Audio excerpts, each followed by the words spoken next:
in the bottom corner. Give it up for RNG Pros, Bowman. And his opponent, hanging out in the top for Exon, he is Masa.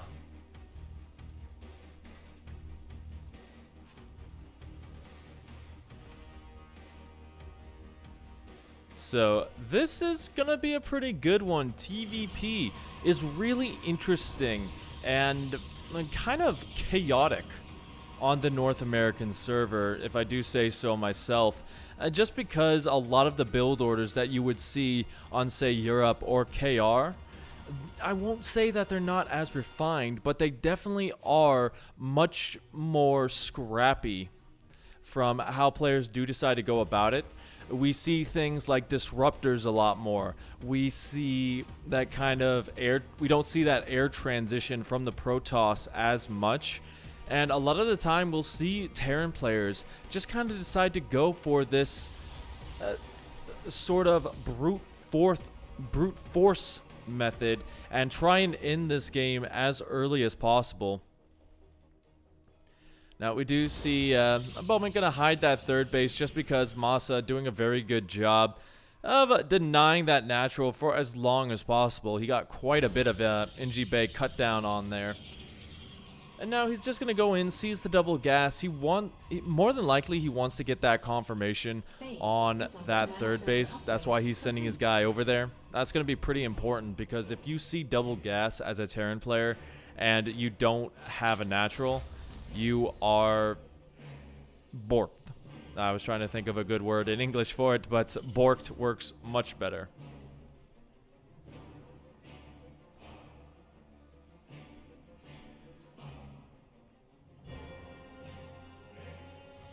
So on the other side of things, Masa has skipped a lot. Just going straight for that first Marine, which is actually going to go straight into the third base with a bunker in the backfield. So Masa just really trying to delay and disrupt Bowman as much as possible, slow down his game plan, and set the pacing for this series. Because remember, this is not an all-kill format. You only have to play against one player, and then you're done for the day. Unless you're someone like Masa, who is pretty dependable, so you're going to be reviving him at the end of it. More than likely, but you know what? I digress. Bowman kind of recognizing all of these little bits of information is just going to go straight in for the jugular. Has the Dark Shrine down, and we'll have to see how much he can get done with that. I don't know if it necessarily will, because we have seen a lot of Terran players just get that Raven nice and early these days. It's a little bit safer. It's a good way to kind of make sure that you don't have any issue versus this exact thing. Now the Stalker is trying to get on top of this, but not going to be able to even kill the SCV, so that is just going to wail away on the Nexus. Over here we got that additional gateway for the warp in. And Masa just going to follow this up with more Hellions, losing the Stalker, and the Adept has to retreat. You cannot fight 3 Marines with an Adept. Well, you can, but it's not a good idea.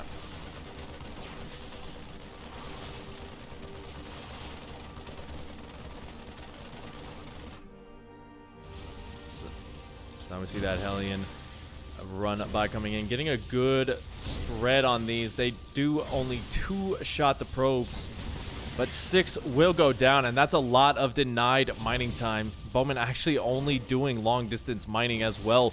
So all these small delays are really just building up further and further, and I don't know how much longer Bowman's going to have. He's only got one Invisiboy coming into the main base, or the natural rather. He's gonna lose his Nexus, and these Hellions just have absolutely no counter. This is about as bad as it can get. The Raven a little bit out of position though. Masa just gonna pull that away, and as that third base goes down, I think Bowman is pretty dead at this point. I hate to call it early on this time, but yeah, 23 probe kills, not getting it really too much done on the other side. And Masa's still on 2 bases.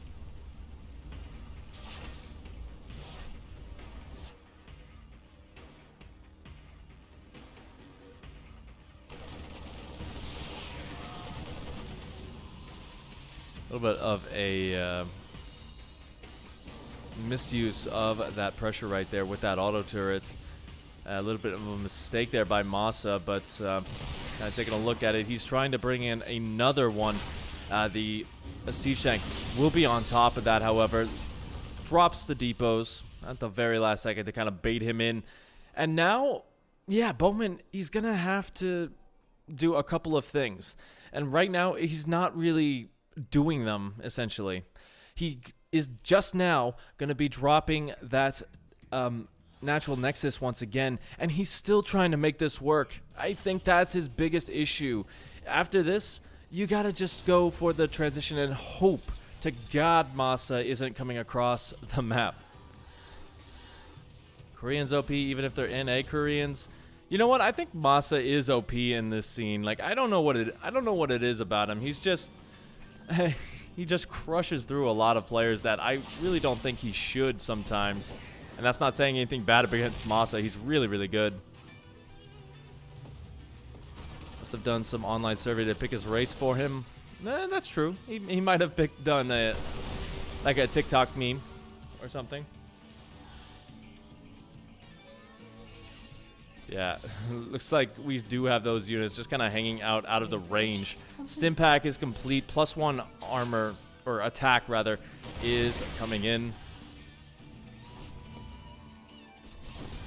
You know, the one thing I do like about Bowman right now is he is denying a lot of mining onto that main base, but again, that's not going to be enough. GG is called, and a pretty solid start to Exon for this first game of this best of 5. So, you know, there are plenty of players that you can utilize as Exon or risen from the Gosu, and they are definitely going to have to. They're definitely going to have to put a lot of maps on the board if they want to stay in it. They are currently 5 and 10, putting them -5 points from the top. And I think that's really going to hurt them quite badly, as I think next week, yeah, they don't actually play next week.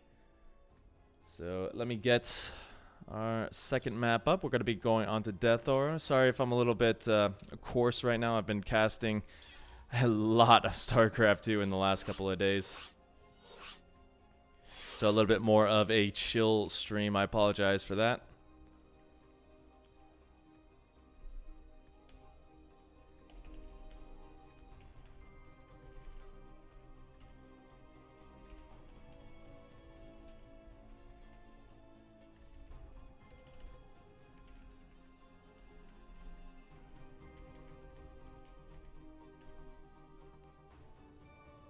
Yeah, I hope everyone is having a fantastic day. This is week number 4. We've got about 3 weeks left of the group stage before we make it to the playoffs. So make sure you guys are looking out, because the playoff stage is really starting to shape up.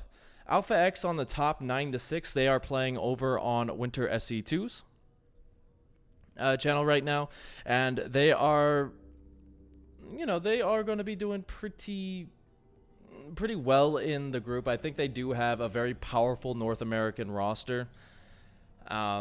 Genesis Gaming as well in second place, and Psystorm.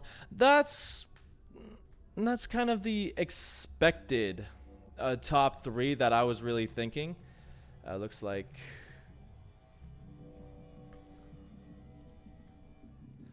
I'm just going to get these players in, but yeah, kind of the expected top 3 for this event overall. And then Cham, Nina, those two, obviously really good players. Nina's group has struggled just a little bit, though, which is interesting because they do have Special on their roster. Just haven't been able to really use him in that regard. And I'm trying to get the...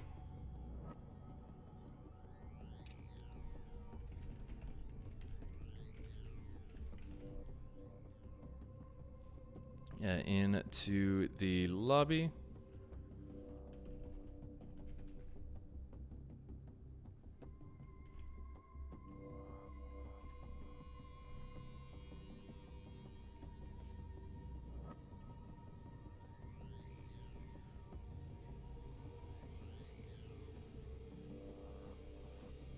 Yeah, Death Aura.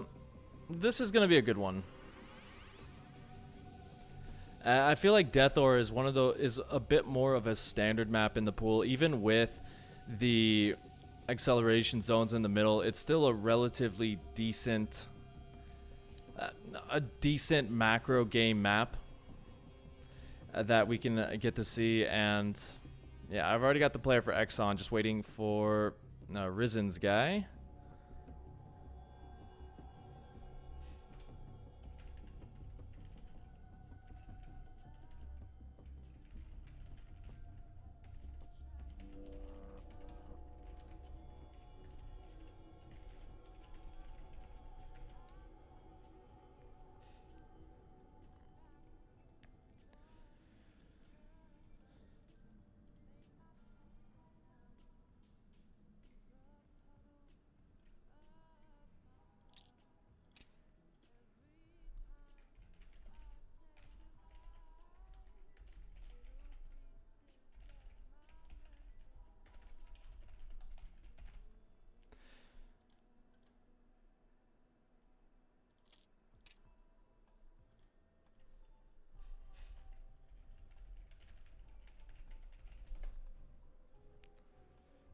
Alright, let's see if we can get him in.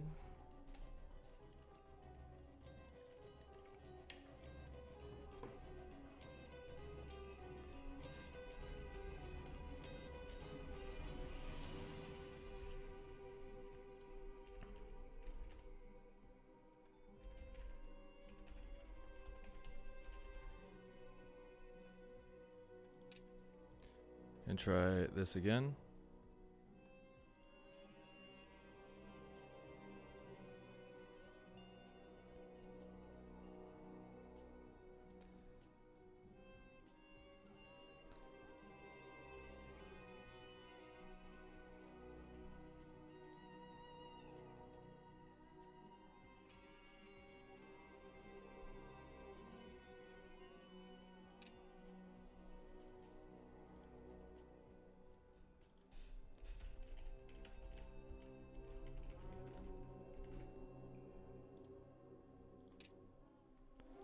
Alright, looks like we're gonna get him. Apologize for the little bit of a delay, guys. It can happen sometimes when you're doing these live events.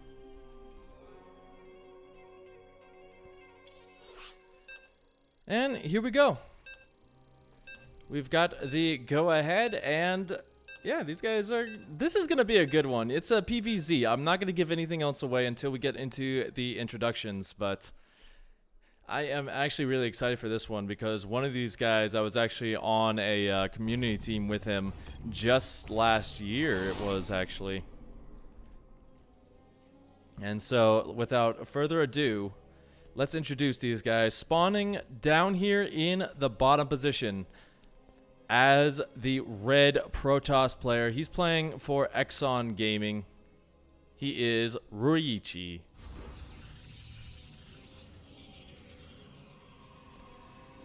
And his opponent, he plays for Risen from the Gosu, and he is also the noise when you're trying to call a cat. Give it up for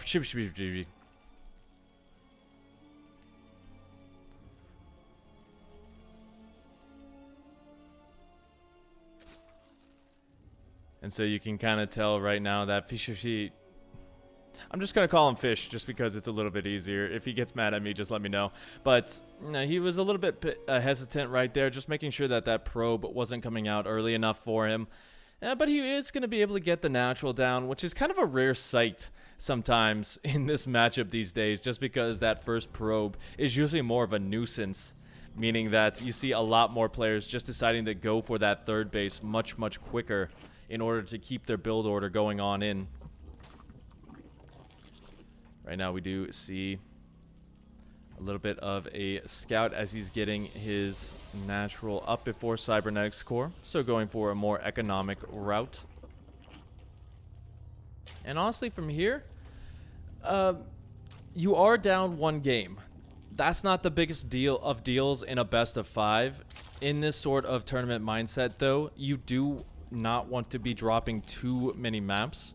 If you can win the series, that's perfect. But if you're doing it every single week on a 3-2, while everyone else is winning it with, say, a 3-0 or a 5-0 or etc., since all maps are played, then you're going to run into problems later on during the line for the playoffs. So, yeah, I think right now Ryuichi just wants to be starting to drive up the scoreboard for Exon.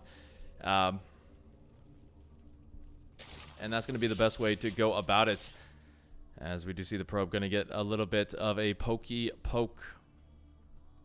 As he gets chased back across the map. His wall, this is the good thing about Death Ore for him, though. It only takes 2 buildings to complete the wall. So any sort of little bit of a Ling Flood or a Baneling Bust or such can be a little bit less potent. Which lends to a bit of a longer game, and we do see he's going to be going for potentially Void Rays.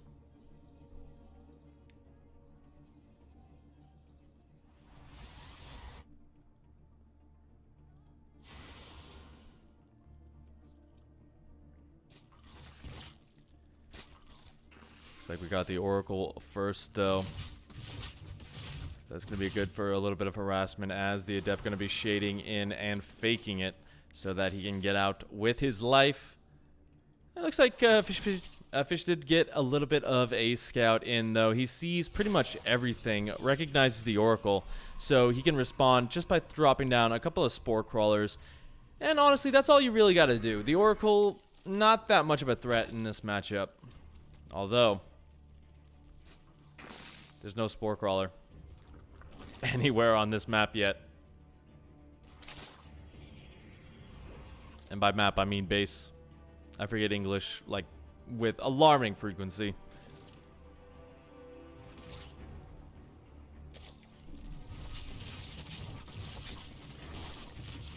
Oh no, a little bit of a miscontrol there by Ryuichi, losing a lot of power on that Oracle, forcing that to stay at home. He's probably going to have to recall that if he wants to get out, because that is not really going to be an effective tool anymore, other than for revelations.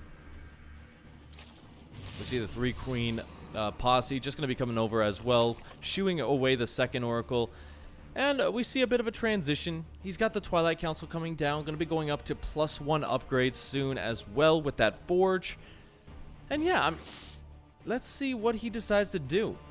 Adepts, maybe on the cards. Beautiful little stasis trap right there. Going to deny a lot of mining time as this second Oracle comes in, gets 3 kills, but does lose it. And that is a pretty big deal. You want to keep those alive for information on the army later on. As Ryuichi going up to a 3rd base, we got the Roach Warren coming down. We've got the lair started, almost about to finish, and the Evo Chamber as well going to be coming in, so he wants to stay equal on those upgrades.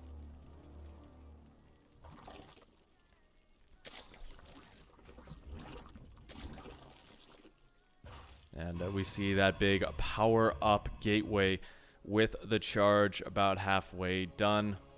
Fish does see everything that is going on as well. So very good scout. There's no anti-air. I think that's going to be the most important indicator to him, that he's going to have a little bit of a timing where there's not going to be too much on Ryuichi's side of the map. And I mean, if he just pumps out a ton of roaches, that might be pretty good, especially if you can just augment in the queens a little bit. But I digress. I'm going to let him do his thing. The stasis trap does go off in the end. Very, very close. But that's a lot more denied mining time for Fish. And you know what? That's a little bit of an indicator here that he is getting angry as 11 roaches join the fray.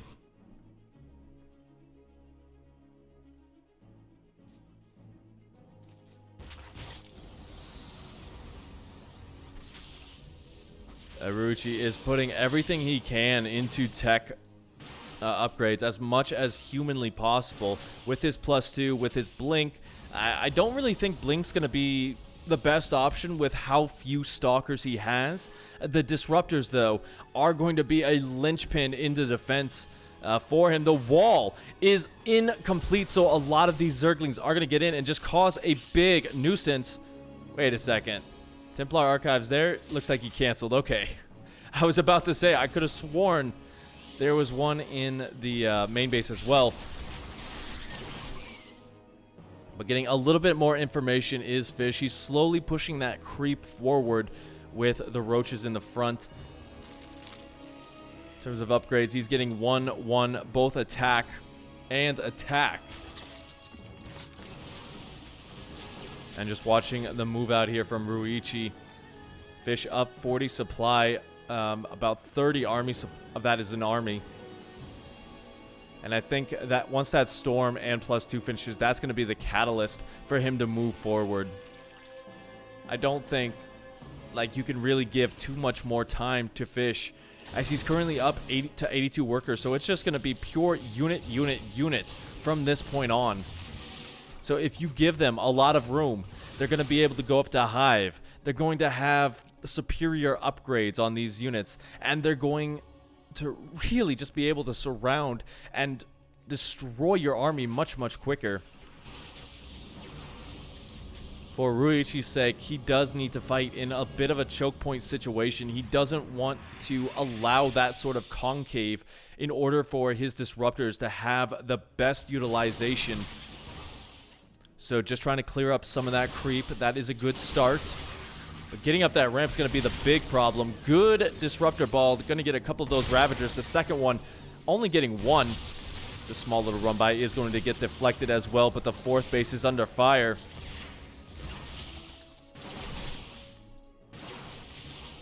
Now Rui just kind of rotating around, looking for his spot. A good little split there at the end. Not going to lose as many Ravagers as he necessarily would have, but there's still quite a bit of Zerg up this ramp. Disruptors doing everything they can to try and disengage. But even going to take a couple of those bile shots. We see 25 Banelings on the production tab. 25! And even taking a look at it, we haven't seen Storm utilized at all, even though he does have that available to him. No High Templar are in this army. I think he morphed them into Archons just to keep them safe. But, you know, that's going to be your best bet, is to add in some more. And now we do have a couple of High Templar coming on in. The Ling's going to catch the Zealots of Ruichi, but Fish is trying to catch this army out, force the engagement. Rui has to hold on. He has to do these little bits of harassment. He has to keep the army at home for Fish.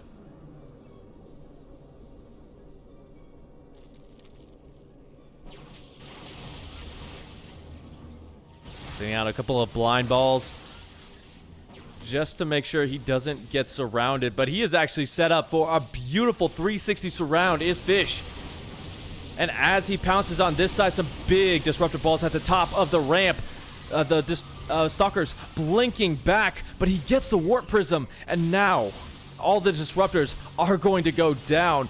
Rui's army supply has plummeted. And on Fish's sides of the map, we got a ton of Lings going to be added on to this army as he tries to push his way for victory.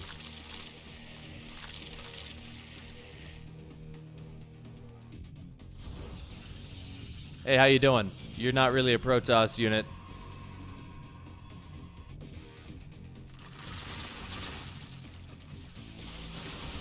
Even going to send the drone to tank that first shot of the AoE. Fighting in a choke point, making sure that those Zealots can't get the best surface area. Again, not utilizing the storms, only utilizing the disruptor balls is what's killing him in this game. And I think this is going to be enough for Fish to finish it out, even getting some beautiful bio connections there, and the Banelings finishing off some of these very weakened off Stalkers.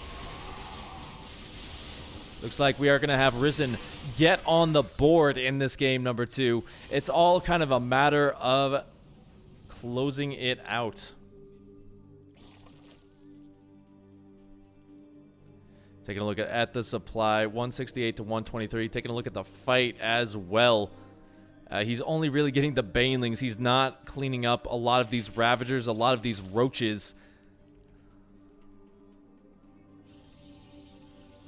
And Colossus are nice. I got to give him credit for getting those up, because that'll help out quite a bit against some of these banelings, but he doesn't really have a lot of support for them. He's relying on the force fields, and there are plenty of ravagers to make sure that that's not going to work for him.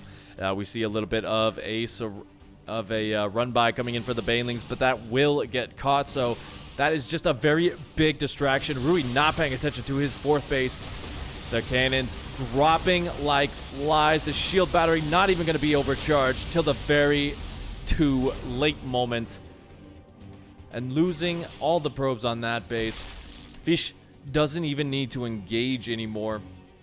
He is doing fantastically swimming. Yeah, I don't know what I say either sometimes, but oh, here we go. The baneling's going to be making their way in. Rui going to be looking for some counter damage. He needs to stay out on the map to take some of the pressure off, but that is going to send him down to 46 workers. So every unit he loses is now even more critical for him. Not using the force fields. Guarding shield popped at the very last second. Those are some very late force fields, and they are just going to get broken down by the Biles. Not that many roaches, I gotta say, but he is on Hive Tech, going up to +3. Taking a look at the larva count, he doesn't really have a ton to work with, but he is still maxed out, and Rui is in a position to get surrounded once again.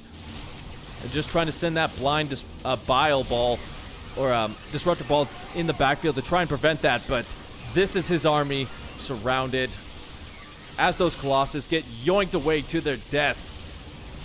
Yeah, there's not really too much Rui has left in the bank. And we should be seeing the tap out here in just a couple of seconds. Even if he gets the Archons out.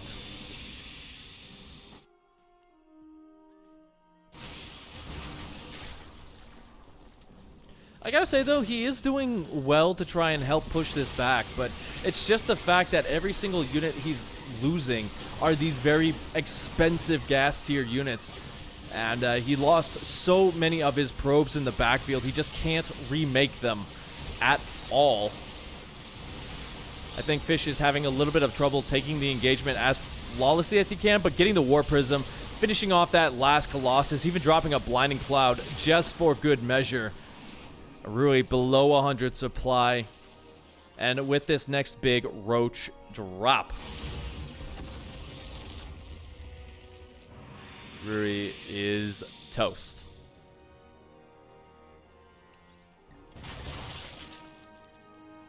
Hey, Gildan, I got your lineup all ready to go. Sugar sent it to me, so we're gonna make sure that we get your players in and give them the dedication that they deserve. Same for Exon Cham, because we are tied up in this series, one apiece.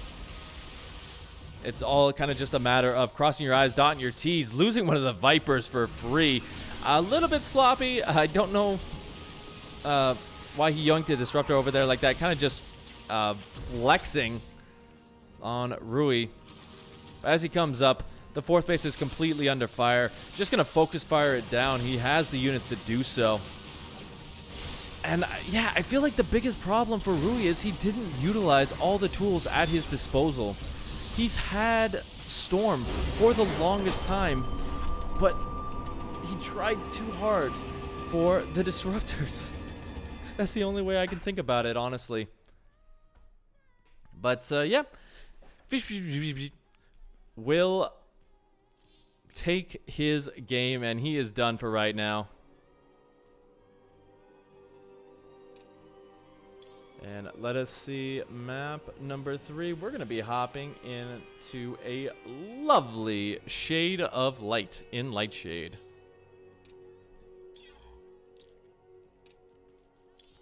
So like I was saying earlier, this series is very important to get some points on the board for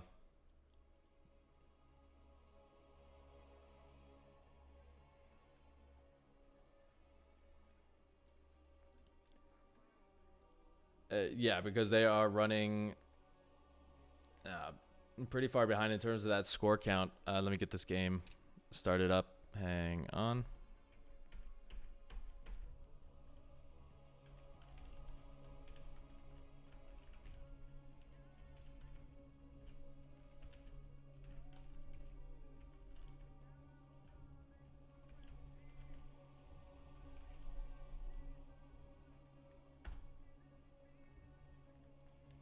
But yeah. Looks like we got the Risen player jumping in as soon as he saw that lobby. He's ready to go. He wants to crush the guy who is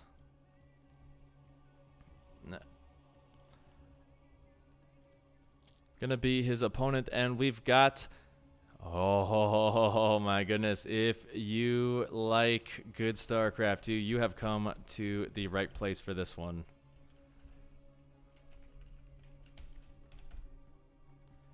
Let's get the ready up from both sides. Ah, man, I want to say who it is. I want to like blow the whistle, but nah, this is gonna be an interesting one. Very interesting.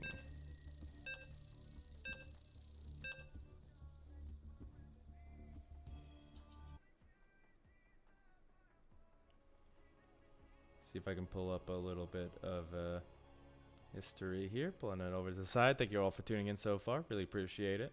If you like what we do, hit that follow button. And if you want to, if you haven't caught some of the games from the previous weeks, make sure you check out my YouTube channel, youtube.com/gamersteed, or just click the link below in the description. I have all of the games uploaded there. I'm just going to double check that tomorrow. But here we go. Spawning. Down here in the bottom position, he is risen from the Gosus, Flood.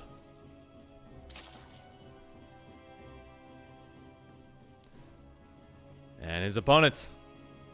Up here in the top, the team captain for this group, he is Cham, Exon.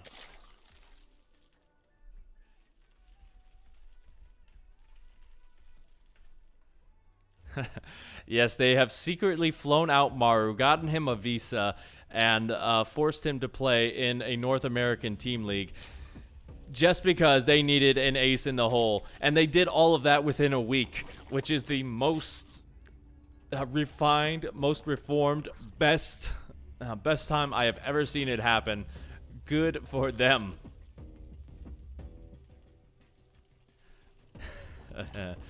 Must be Maru. He's the best player on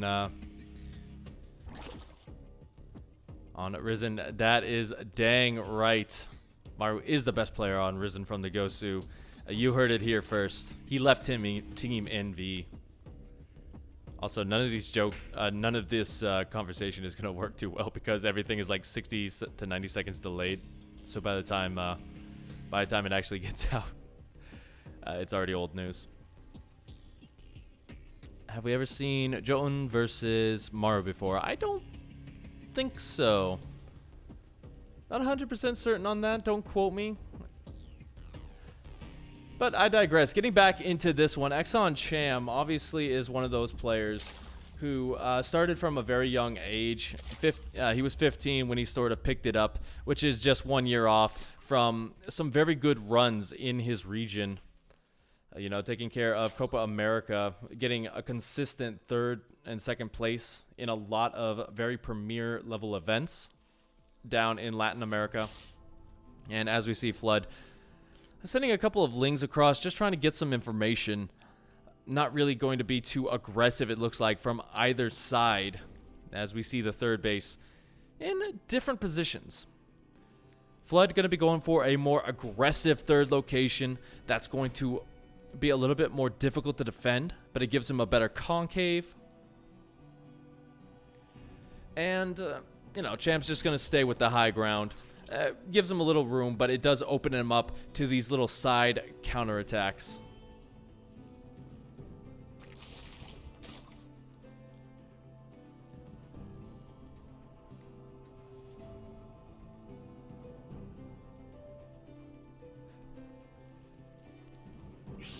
looks like we are going to be sticking in the Baneling stage for Flood a little bit more. I guess from here he wants to kind of stay by his namesake and just unleash a swarm of Flood, if you will, of Zerglings against his opponent. While he does get his Roach Warren up, he's droning up a little bit behind it, so this is not necessarily an all-in. But if he smells that blood in the water, with the amount that he's putting into it, he can very easily sort of get that transition into a much more aggressive stage with it. Now the Dance of Death, as we do have a couple of Banelings out for Cham. Flood does have the nest, but only just now bringing a couple forward, not getting the best of connections. About 3 lings per.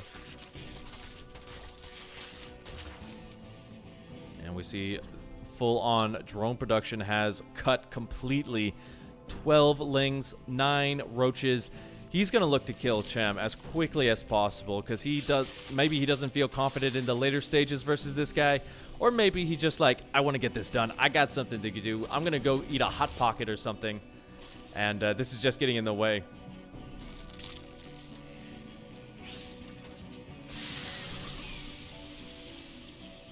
Cham, though, rotating around, utilizing the fact that those roaches won't have any sort of speed upgrades. So he's kind of just trying to run circles around them to get into the natural. If he can get some snipes on these drones, there's not that many of them for either side, really. So every single drone is going to count very, very hard. Ooh, beautiful connection there for Cham as well, losing a lot of lings. Flood a little bit slow on the reaction there, so his roaches weren't attacking in. He has the potential to get surrounded here as Cham flooding out 24 more lings while also banking up a good amount of gas for those mutas in the front. Yeah, as he gets surrounded right here, this is going to open up a big counterattack potential for Flood. Just has to use the Banelings to keep himself alive in this attack.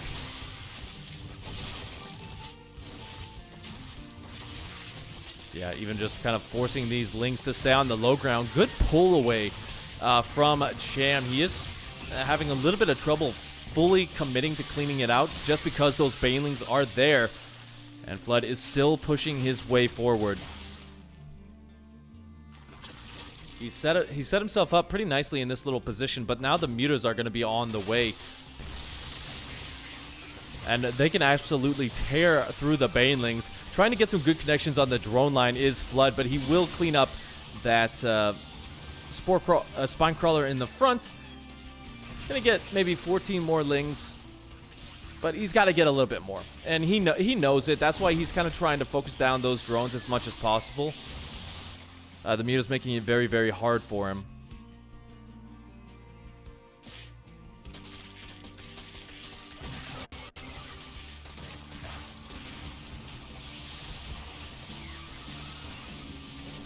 All that for a drop of blood.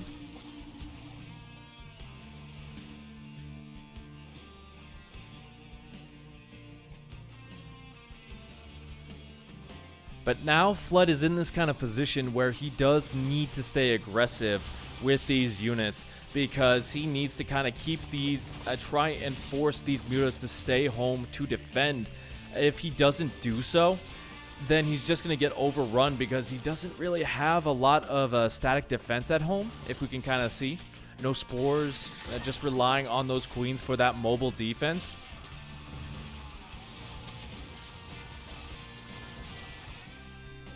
And yeah, he's actually going to be a little bit supply blocked there, losing the Overlord. That's actually a big deal.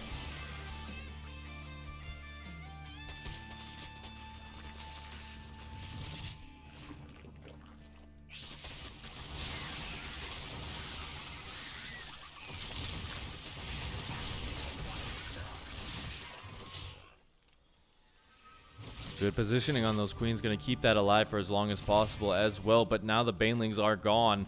That muta count still rising. He gets a surround on all of these queens. Transfuse energy. Going to be enough to save them for now, but they are running low on the purple mana.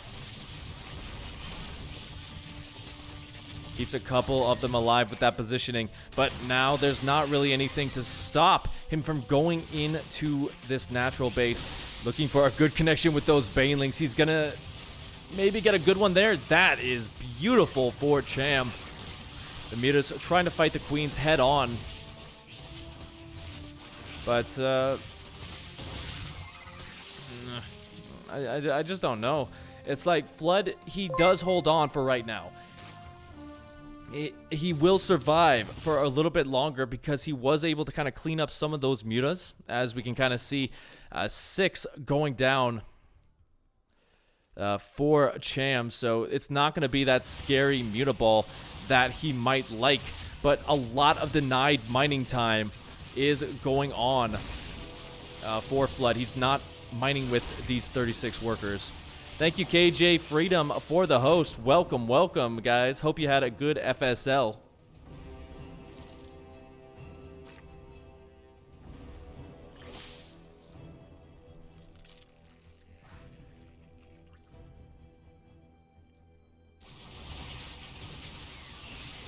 Yeah, we do see the mutas. They might not be in a big number, but with the lings underneath, that is enough to clean up the queens. There's no more static D.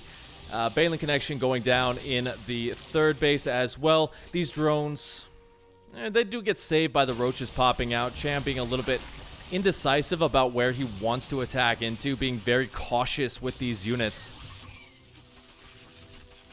But at the same time, it is just unstoppable here. Not really too much else to say. The roaches aren't fighting in the best position, so they're getting cut down slowly but surely. And Cham will finally take that.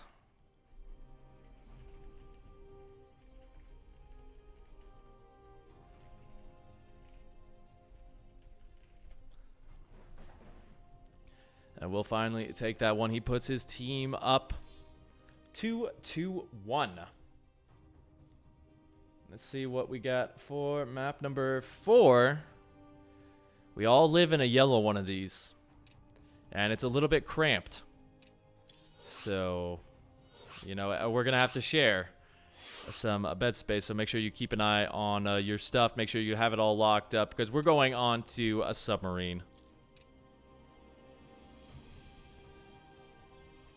And let me get the lobby link up.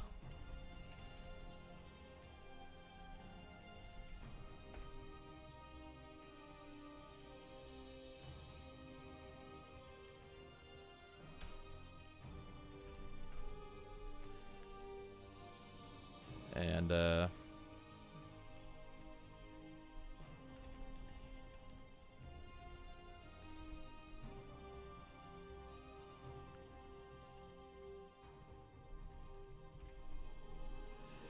let's see who now. These guys do have smaller rosters. You know, there's not that many players on them, so they are running out of options. Cham, they can still rely on players like BioIce and Response to come out and do pretty well. And as well, they have the ability to bring back Masa in game number 5 if they so desire. Risen from the Gosu absolutely has a huge roster, and I do know who the 4th player is. So let me see if he doesn't join in the next second. I saw him I saw him in chat earlier. So if you know who you are, come on down.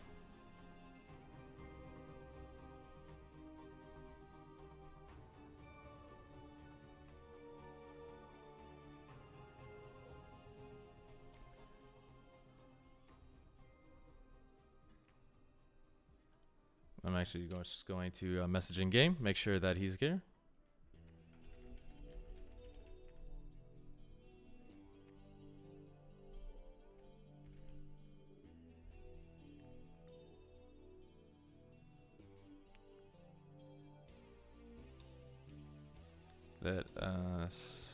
See, but I'd like to thank you all for tuning in so far. It always is a pleasure to bring some North American StarCraft 2 to you guys.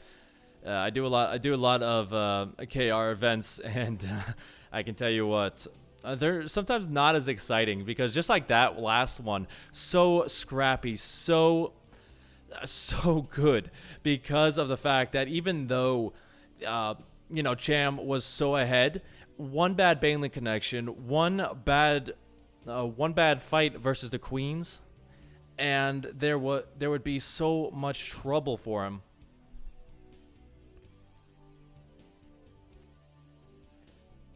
And thank you, Gildalin. Yo, with the 600 or 500 bits, KJ Freedom, you are an absolute legend, my man. Like, seriously, dude, you put on so much good StarCraft 2. You put on so much good StarCraft 2. Your team size storm is awesome. Seriously. But I really appreciate it, man. Fist pump to you. I wish you all the success in the world.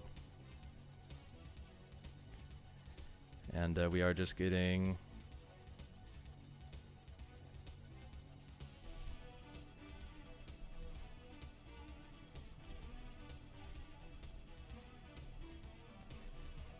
just waiting for the player to come online, so I apologize for this little bit of a delay.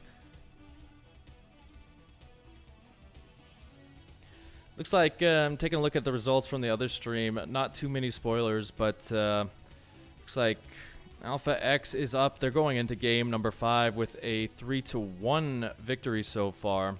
Looks like they do have game 5 up since no player for match 4. It's unfortunate, but it does happen. You know, sometimes, you know, a player, he gets caught up at work, or he has to deal with a family member or put the kids to bed.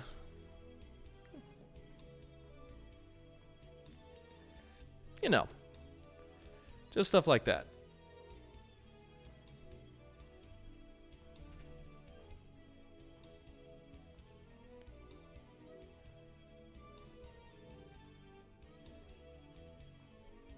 But we are still waiting for Arisen's player. I've been talking to the in-game chat, so we already know who Exon is pulling out. Cham gave me a little heads up on that one, and he is sitting here ready to go.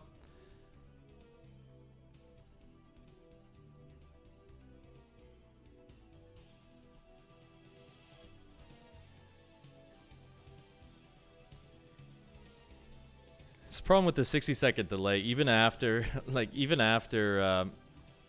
60 seconds passes, we still gotta wait another 60 seconds.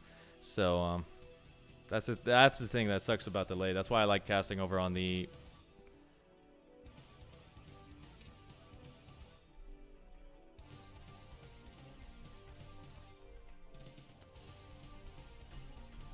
Alright, there we go. We got both players. It's gonna be a TVZ for this next one.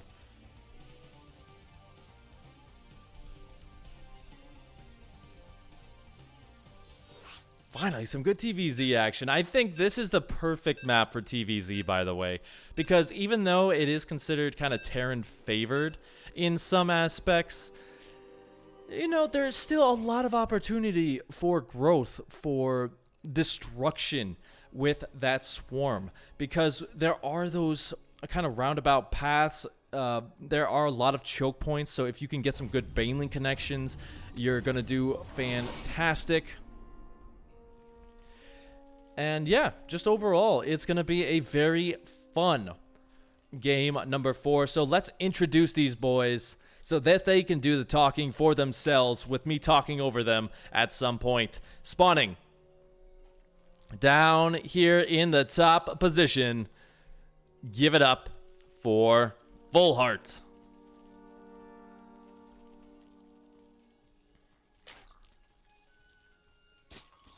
And his opponent down here in the bottom of Submarine, give it up for Goomba.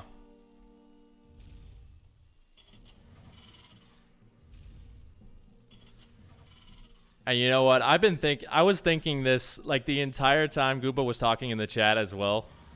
I want to see him play against Raynor.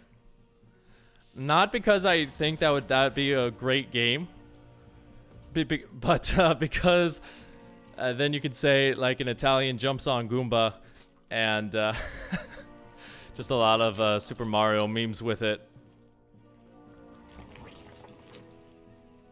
A cringy laugh right there, but there we go.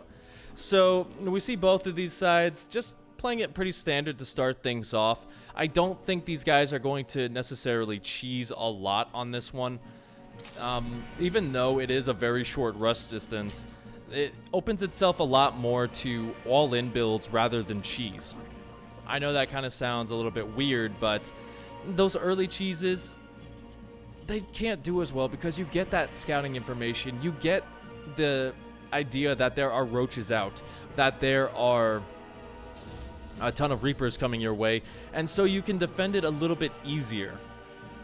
But, you know, on the flip side of that, like I was saying, with like a big +1 roach attack, that rush distance is the opposite.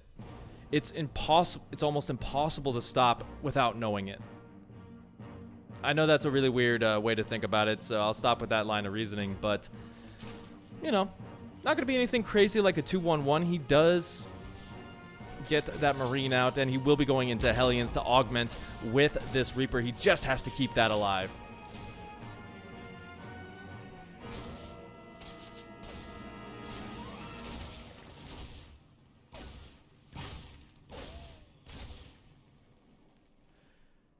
No third base just yet. He probably will throw that down in the next half a minute or so. He's just kind of droning up. Did lose a couple, and by a couple I mean one of those lings.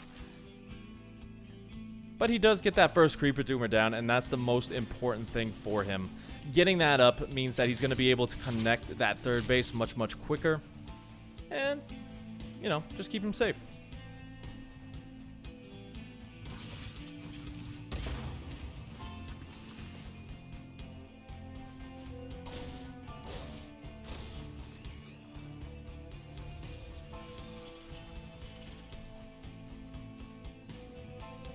We got the tech lab down as well, so a good chance of a Banshee or a Raven going to be coming on out. Never mind, it is Fusion Core, so he's just going to go straight up Battle Cruiser Rush. Full Heart hasn't seen this just yet. He does have his guys in position to kind of jump in when he feels ready, and he will have speed, Pneumatize Carapace in just a second. And once he sees that, there's a couple of different things that you have to do right off the bat. Number 1, get that lair up. Number 2, add in those additional queens. And number 3, spread that creep as crazily as possible. Because Goomba is going to be investing so much into that. Hold that thought as some beautiful connections with those Hellions. Roasty toasty Zerglings in the front. But yeah, because Goomba is going to be investing so heavily into that first battle cruiser, it means he's not going to have a ton on the ground other than these Hellions because he has to conserve his gas.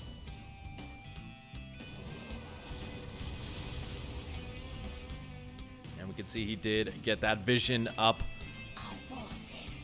Sees pretty much everything. The Ling's just trying to get on top of some of these weakened Hellions. You know what I would love to see for Goomba right now is just drop down that armory and go for the jugular, since there's not really a lot on the ground for Full Heart, and that's exactly what he's going to do. Might not even need it so far because he just dives right on top of this, and the barbecue has begun. I like to think of drones as prawns on the Barbie. Oh my goodness, a very good connection right there. Can't follow it up. But in the meantime, 13 drones going down. Oh, that's very interesting. I guess when it jumps out,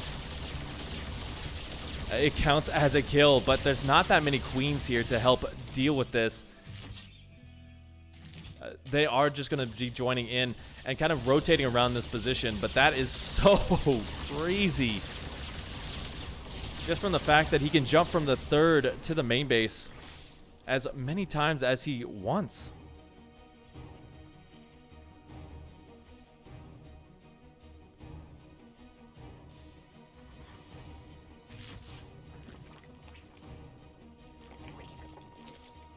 And behind this, he's going into mech. Scan gonna go down, seeing that the lair is very, very delayed for him. We see he is gonna be dropping down.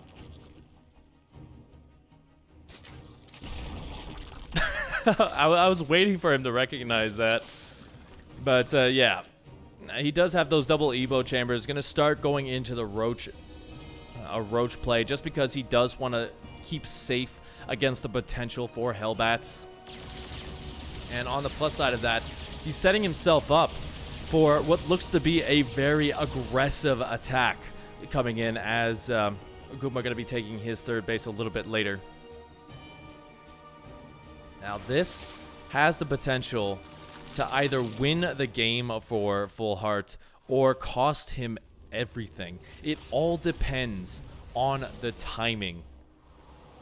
2 tanks are on the way.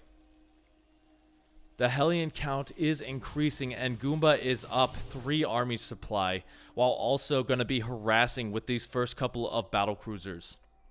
There's no +1 out of that armory just yet, but he will have Infernal Pre-Igniters, so he's going to be 2-shotting a lot of these Lings.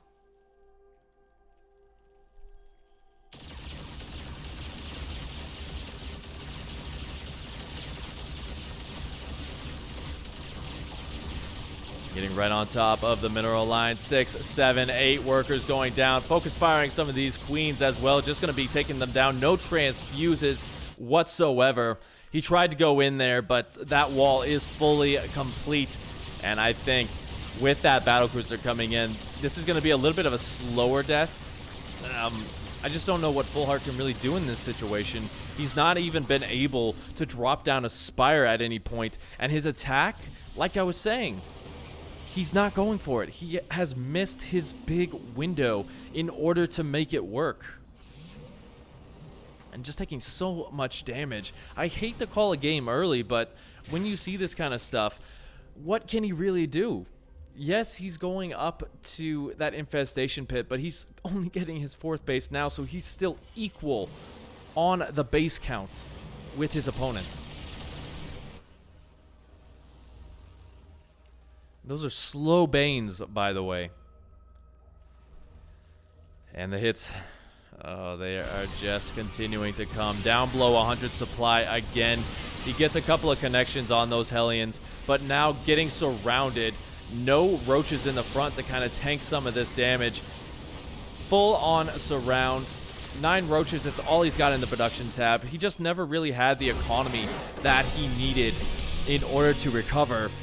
And Risen from the Gosu ties the series up again, meaning we are going to an actual legit ace match for game number 5. And I gotta say, the players from Risen from the Gosu definitely making a fan out of me. Doing well this week for sure. But now we are going to a bit of a different map, as we're going to be hopping into Jagannatha.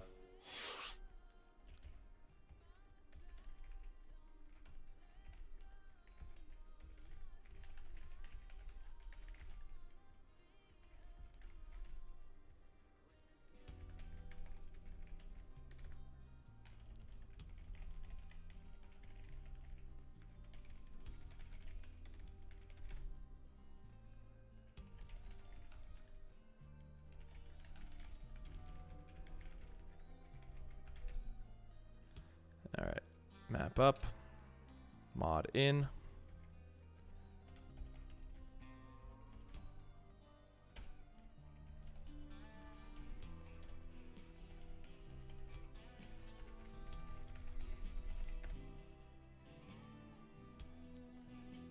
Yeah, I hope you guys have enjoyed tonight. I certainly have. Nothing but good games.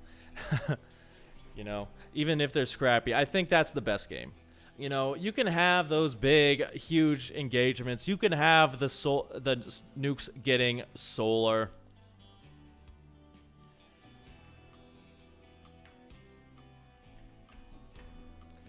But, I mean, you can talk about solar getting nuked by Maru, but when it comes down to it, nothing beats a good old NA shakedown.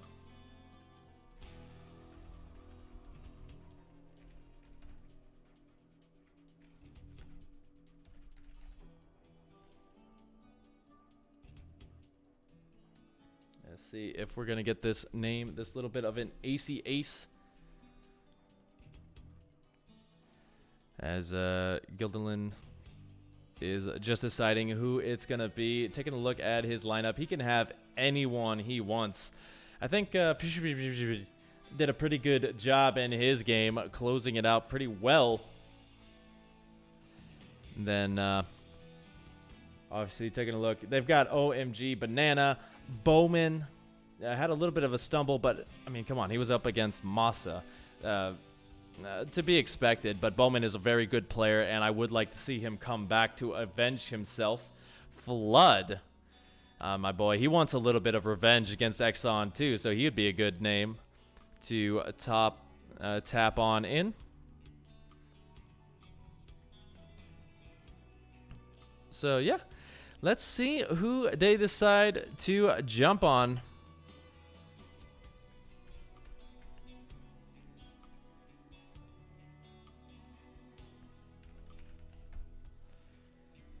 Let us see who they decide in, and looks like they are getting into the second series of the night on the other stream. That is, let's see, NA Clowns versus Exon Nina. They are in game number 1. I see Sugar putting up the lobby right there. That should be a good one. What happened with Alpha X and Psystorm Gaming? Ooh, a very close one. With a 3-2 map score.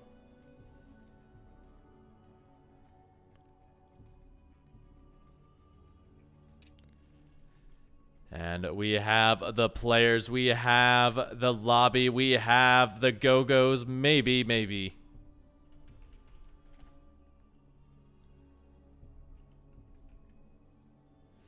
We got the first Go-Go. Let's get the second one. Let's bring the hype, because this game is going to be an epic TVT series. I don't know if that gave it up.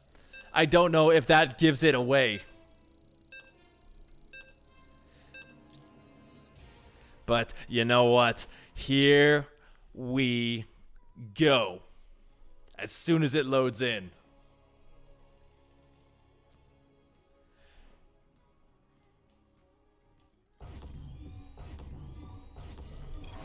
Spawning in the top position, representing Exon Cham. Give it up for Masa.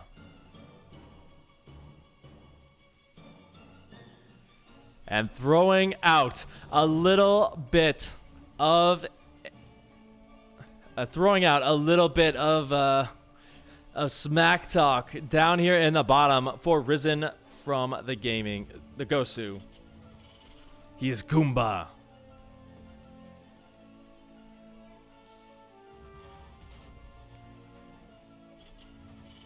And so a TVT for the ages, as we saw Goomba absolutely decimate with that mech style. Masa, I think he prefers that bio, so a little bit of a clash of styles there. I think Masa, he's a very aggressive player in this region, because we do see that he goes for these very big concerted pushes, especially on that third base, especially off of 2 bases. So Goomba is going to have to respond to that with a little bit of aggression on his own. TVT as a mirror matchup favors the aggressive player all times. And we do see he's going to be going for a little bit of a scout. Very worried about the potential of a 2-Rax or a 3-Rax Reaper build. Not going to see really too much. Both sides as well going for that double reactor, or refinery rather, which is just going to allow them to get up to the factory quicker. And yeah, get their tech up nice and well.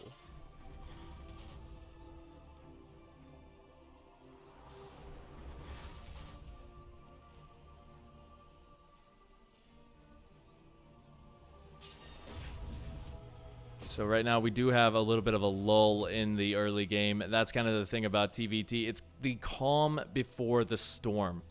On Jagannatha as well, you have to be very methodical about your move outs, because there's a lot of these kind of choke points where you can get caught on the high ground very, very quickly. And if you attack into an acceleration zone that has a couple of siege tanks jumped up into it, yeah, you're going to have a pretty bad time.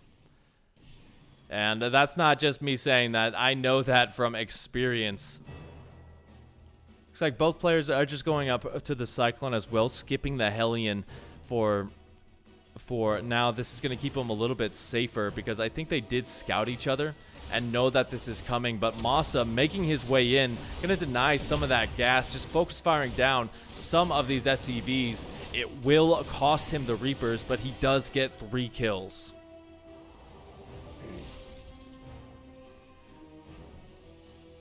And behind this as well, Goomba did start up the upgrade. Did Masa hang around long enough to see that? He did not. As we all know, Cyclones, a very cheeky unit overall. But once you add on that mag field accelerator, oh my goodness, the snipes, the cutoffs, the kills are so, well, for Masa, annoying. But for the rest of us, beautiful.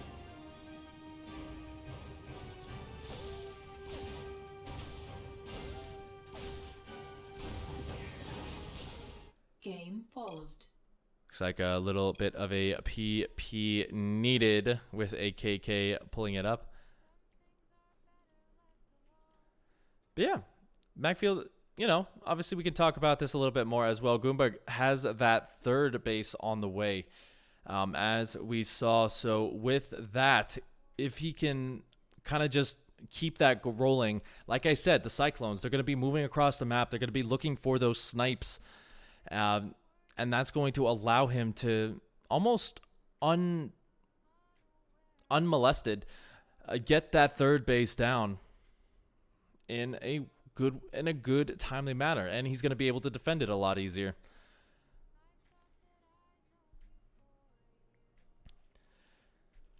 Just waiting for the go-go before we get back into that one. If you guys want to see this series again, I'm going to be uploading it to my YouTube channel. And if you missed any of the games that we did over the past 3 weeks as well, make sure you check them down in the description. I've got pretty much all the weeks up. I think Beomov was supposed to do a lot of the casting, but he hasn't been available.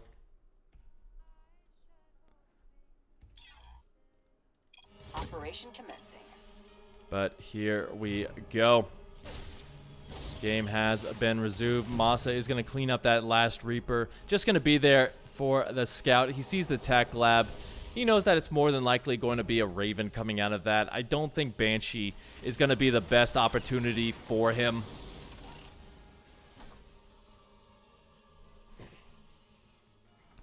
But yeah, we see the first couple of Cyclones just kind of looking for those kind of angles.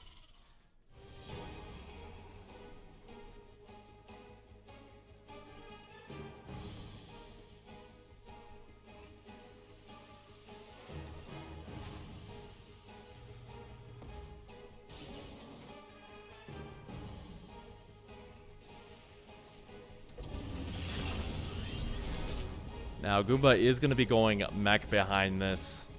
Looks like he lost a little something right there. Was that a kill on yeah, he killed the Cyclone of Masa. A pretty good little pickoff right there. And the second Cyclone just looking for any sort of drop play coming out. Will catch the Raven. And as you can see, that upgrade is just fantastic for doing damage.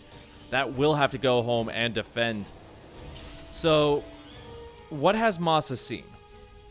He doesn't necessarily know it's mech just yet. If he's played against Goomba before, he probably can assume that it's some style of mech. I gotta admit, I don't really know how Goomba plays most of his games, but once you kind of recognize this build order, this style, this battle mech, you know that you have to be a little bit more aggressive out on the map. I.e., you have to send some drops out. You have to pull your opponent apart just a little bit so that you know, they're always forced to remake these very expensive units, and also just denying that mining is crucial.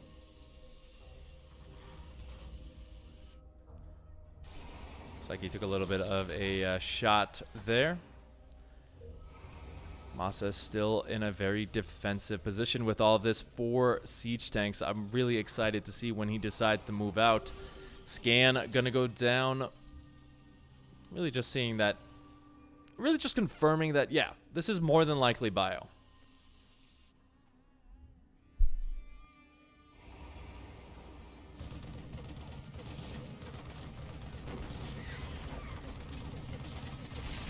Good Raven drop. Gonna get 4 kills, maybe a 5th. There you go. Also delays that starport, and that is actually a huge deal for Goomba.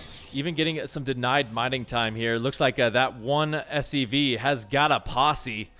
Oh my goodness, I hope he recognizes that soon. Because fans, as we all know, can ruin anything in that SCV's career. You know, I don't think you want to be the SCV that everybody follows, because that just means you're going to be targeted down by the next big harassment. And there you go. He does recognize it in the end, but that is a lot of lost mining time for him. He does have the 3rd base, which Masa is just now taking of his own. But here we go. Goomba is going to try and be more aggressive. Goomba is going to go for a little bit of a push, as Masa has got a big... Those are Vikings. Like a lot of Vikings going across.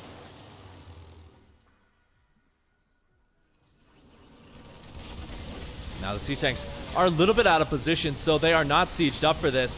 2 of them will get focus fire down as well. That second one surviving by the skin of his teeth, as the stimming bio gonna be moving their way forward. The Hellions, though, getting some very good connections versus this. Amasa, though, drops the Vikings in Goomba's main base and is going straight for that reactor starport just to make sure that he keeps full control of the air.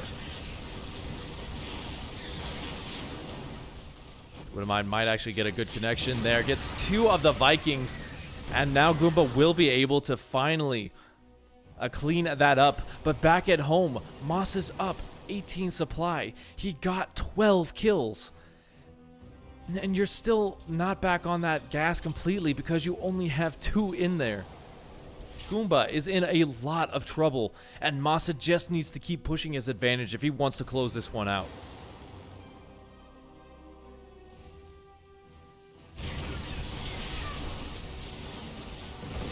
Beautiful connections right there, though, by those Cyclones, cleaning up all of the medevacs. That's going to make the attack a little bit harder for him.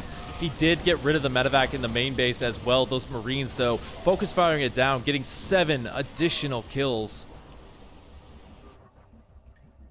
And Goomba, by the way, he's not dead by any stretch of the imagination. TVT is one of those matchups. You lose a lot.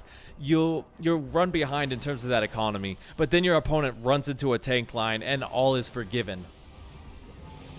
So you can't call it completely with how it's going right now, but especially since Masa, by the way, he has been slowed down by the lack of those medevacs. Just the fact that he has no healing energy with this push makes it so much more difficult to deal with anything that comes his way. Another small drop going to pull away a lot of these Cyclones as well. Before stepping away, he gets into a good siege tank position, denying some of that gas. Looks like the Cyclone's going to have to go over and defend that, leaving this one siege tank to help out. 8 workers going down, a 9th, maybe a 10th as well. But I like this move from Goomba. He's just deciding, you know what? I don't need to hold this position. I can go straight for the other 3rd. And that's going to force you to rotate around through my army if you want to get on top of that.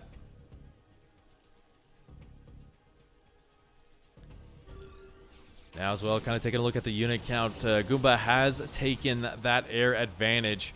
Not really a lot for Masa with this small force that shoots up other than a couple of Marines. And so that's another big thing about playing mech. You need to keep that map control. You need to keep, not that map control, excuse me. You need to keep that air control. Masa just inching his way forward, will get a siege tank and catches the run by of Goomba, and that is actually going to be it